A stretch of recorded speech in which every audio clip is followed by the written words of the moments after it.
Hello students, we will continue the second lecture on model 1, second lecture. So in the last class we have studied some elementary signals, what is Fourier transform, what is Fourier series is for which type of signals, and Fourier transform is for the what kind of signals, and some of the properties I have mentioned. I think 3 or 4 properties I have mentioned. Similar, there are remaining 5 to 6 properties are there. Just you write it down from your signals and system book which you have studied last year. We'll continue here. So some of the basic things I want to write. If it is a continuous signal, say sinusoidal, whose time period is 1 millisecond. This implies this frequency of this signal is 1 kilohertz. If I take the Fourier transform of this one, or Fourier series, whatever it may be, if I plot it in the frequency domain, you will find a signal at 1k, and here this axis is the frequency. This is in time domain, this is in frequency domain. Okay, since it has only one signal, one frequency, only at one point you will find it out. If I consider another signal of 2 kilohertz, so it will complete its one cycle here and next cycle here.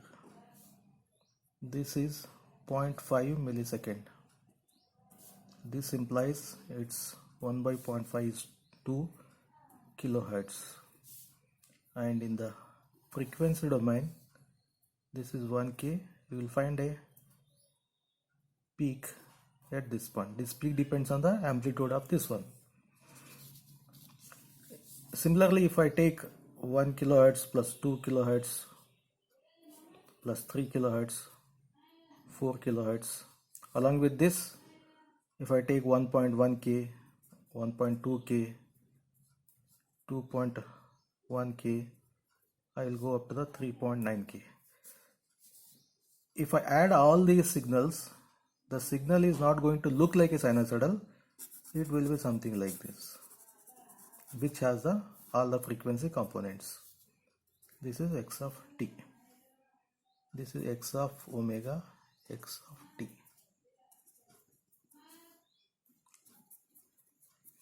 Omega or x of f, both mean the same. If it is x of f, then write f. X of omega, I will write this as the omega. Okay. Since this has all the frequencies component from the 1 to 4k, you can say that, let me start with the 0k also, that DC plus 0.1k, 0.2k, so means it has all the frequency components from 0k to 4 kilohertz signal. We don't know exactly the amplitude of each signal. I don't know, I cannot pick it out. This may be a 1k signal, this may be a 0.5k, this may be a 2k signal, this may be a 3k signal, this is a small frequency. Okay, so in general, how do you represent in the frequency domain is, since the maximum frequency is 4, we'll show it something like this. This is 4k, on the left side also minus 4k. This is a spectrum, we call it as a frequency spectrum. This is just to indicate this has all the frequency components from 0 to 4k. Okay, no one will restrict you to represent the same thing in some other manner. Maybe you may want to show it something like this. This is 4k, 4k. Okay, this is just a representation, or you can show it at a 4k, 4k. This is a frequency. Right. So the maximum frequency let me call it as a FM. If I sample this signal x of t, then the spectrum repeats.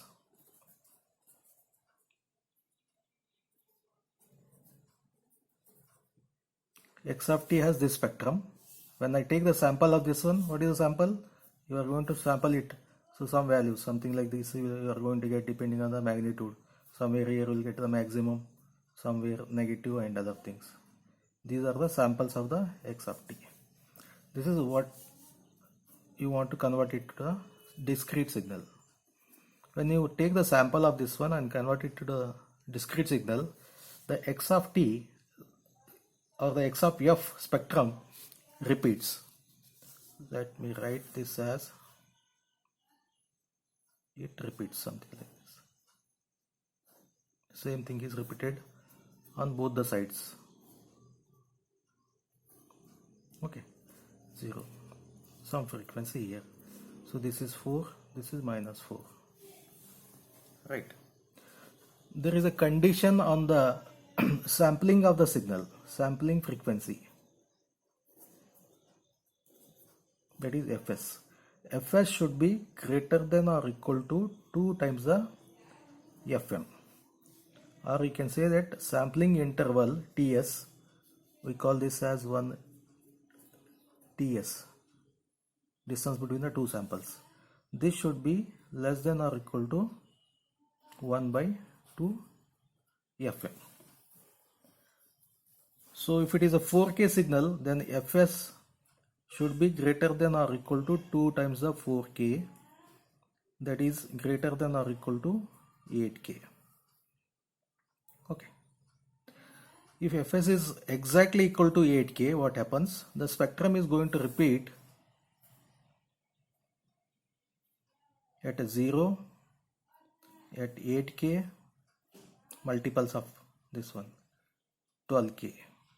Then here 8K spectrum is, this extends up to the -4. On this side it is like this, on the other side this will be something like this.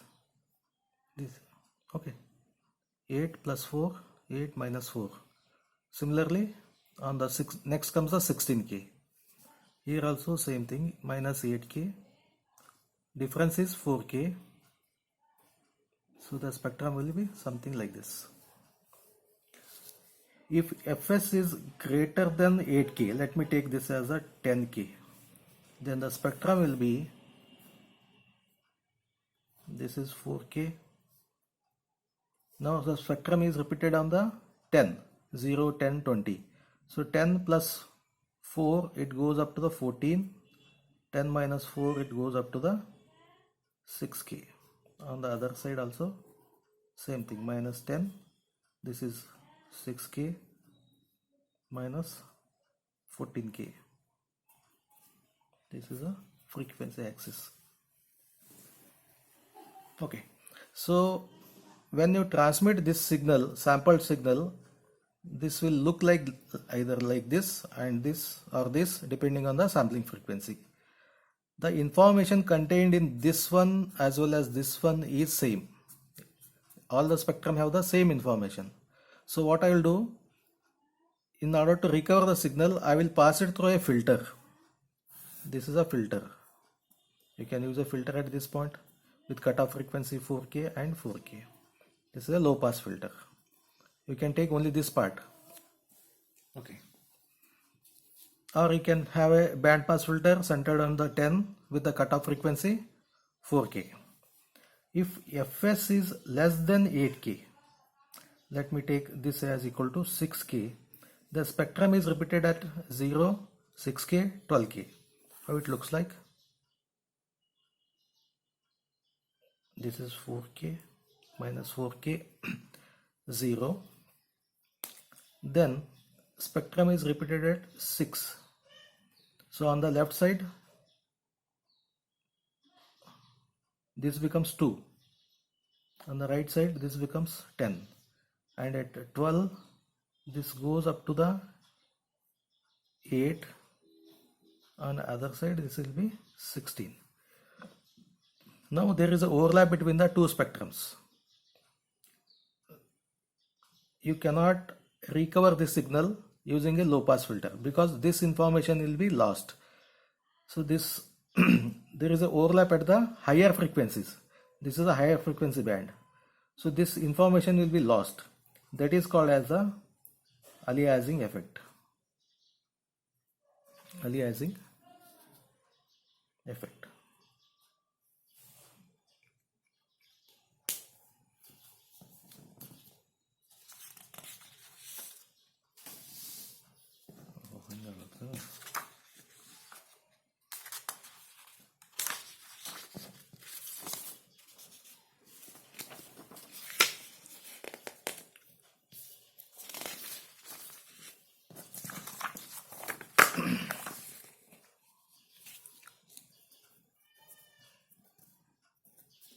Next, we'll go for the discrete time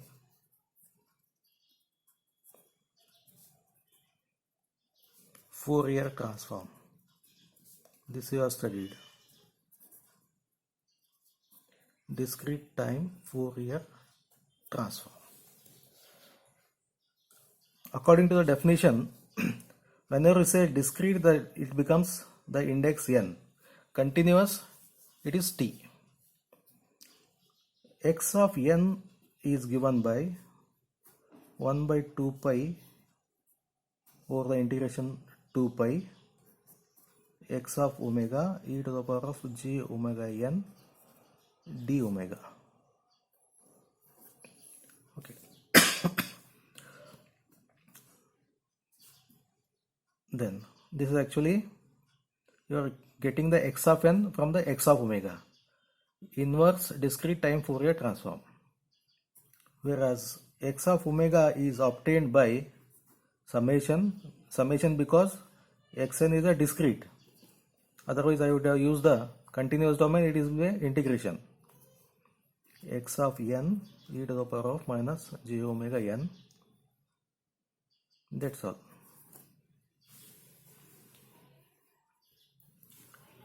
Then this is a basic expression.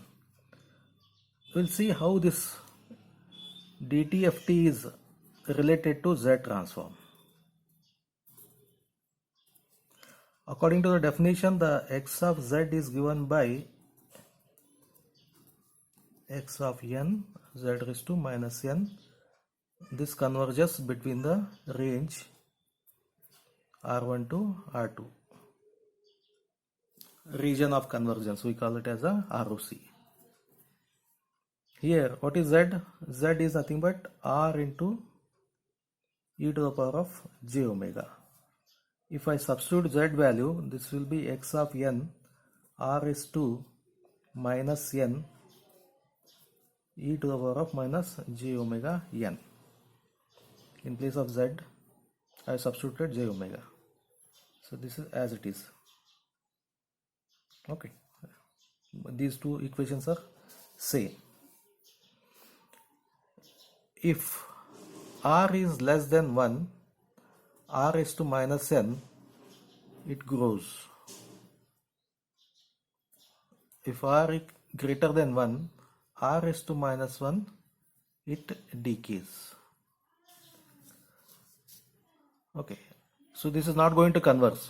For R less than 1, R greater than 1, either it is growing or it is decaying. So this is not going to converge. If I consider R equal to 1, x of Z converges. Then x of Z is equal to n equal to minus infinity to plus infinity x of n e to the power of minus j omega n.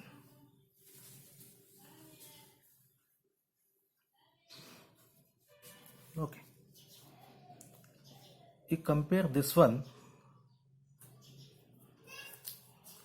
3 and 2 equations, both are same. So that is DTFT is special case of Z transform. What is R? R equal to 1 means that is a radius. When Z transform is evaluated on unit circle, that is R equal to 1, this results into dt ft. So this implies Z transform is more powerful. You can use some other word also. More powerful tool to analyze the signals. Right.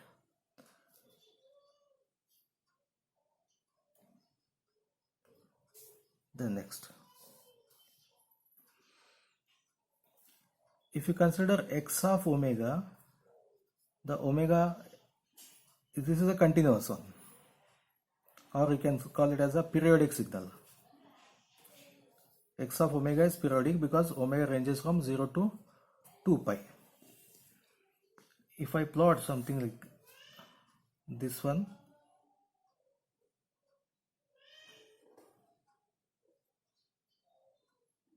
this is one period.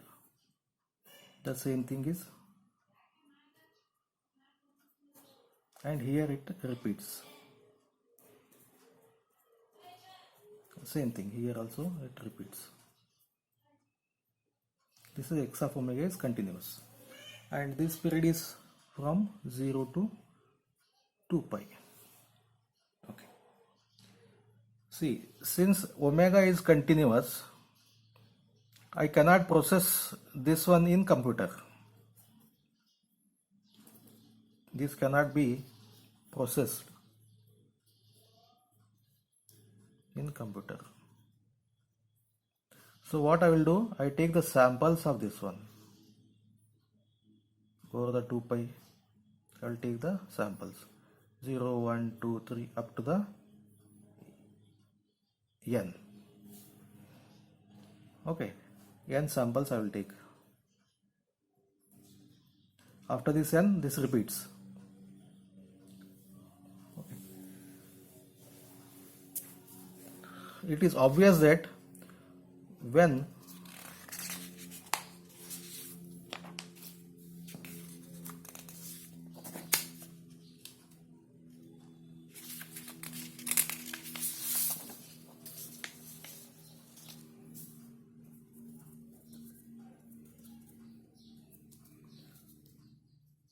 x of t is sampled, x of omega repeats, and when x of omega is sampled, now in the last page we have done sampled, then this is x of n, x of n repeats. Okay, if x of n is something like 4, 3, 2, 1, 0, 1, 2, 3 is the index, then same thing is repeated. This is 4, 3, 2, 1. This continues. If I consider the length of this one, xn is equal to L, and the n is number of samples x of omega, then for L less than n, L in this case is 4 less than n, I will make n equal to 6. So then the repetition will be 4, 3, 2, 1, 0, 1, 2, 3. This is 0, 5. This repeats at 6, 7, 8, 9. Magnitude is 4, 3, 2, 1, 4, 3, 2, 1. So means there is no aliasing. There is no aliasing. On the other hand, if I consider L equal to L is, you cannot change the L equal to 4 and n equal to 3, then the repetition will be this 4 3 2 1 0 1 2 3. What is n? N equal to 3. At 3 there is a overlap, so then this comes 4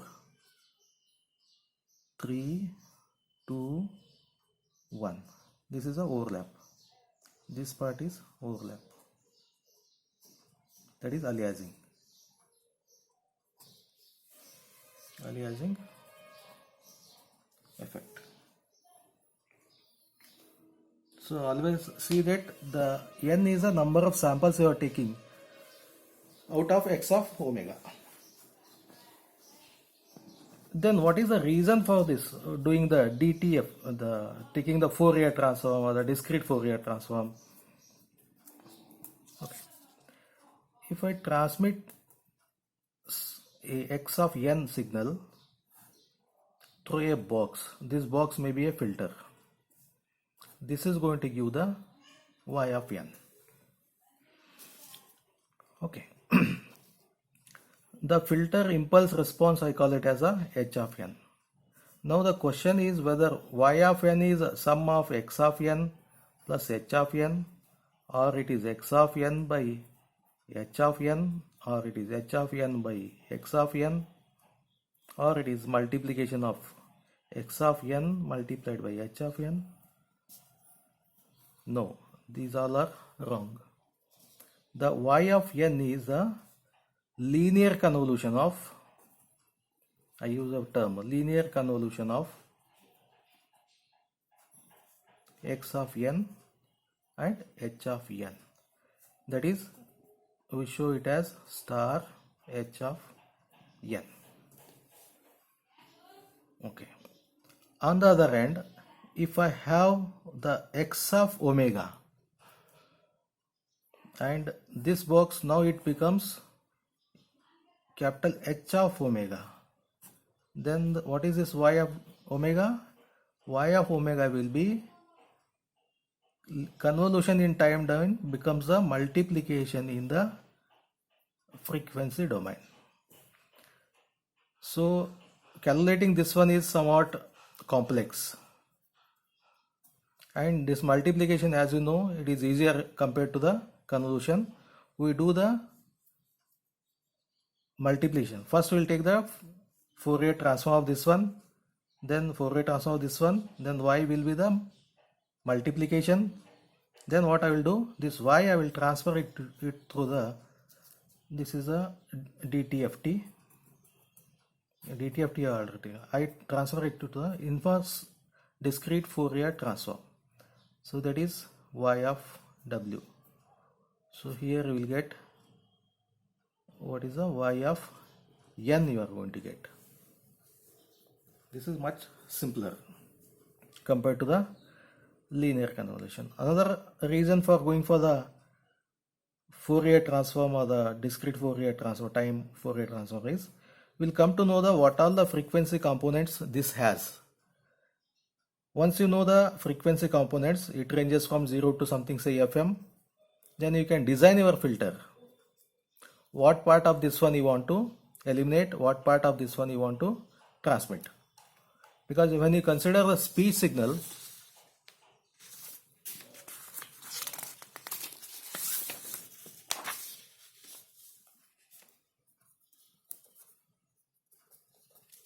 if you consider the speech signal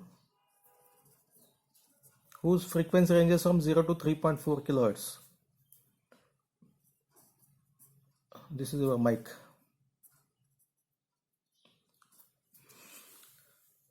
When you speak in this microphone, along with your voice signal, this voice signal will be there. Along with this, you have the noise, surrounding noise, maybe the fan noise or the vehicle noise and other things. And this noise ranges from 0 to infinity hertz. As a result, if this is your speech signal, then the noise is going to add up to this one, something like this.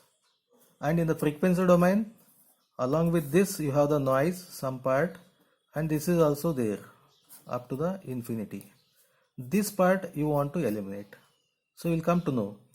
So not only the speech, some other thing also you can. Speech we have a definite. If you don't know the highest frequency, then you take the Fourier transform of that one. From that you will come to know the maximum frequency. Then what I will do, I will go for the low pass filter, which will filter only the low frequency bands, and this is going to cancel out this one. This is the reason why we go for the DFT. Let us take a break here. We'll continue in the next class.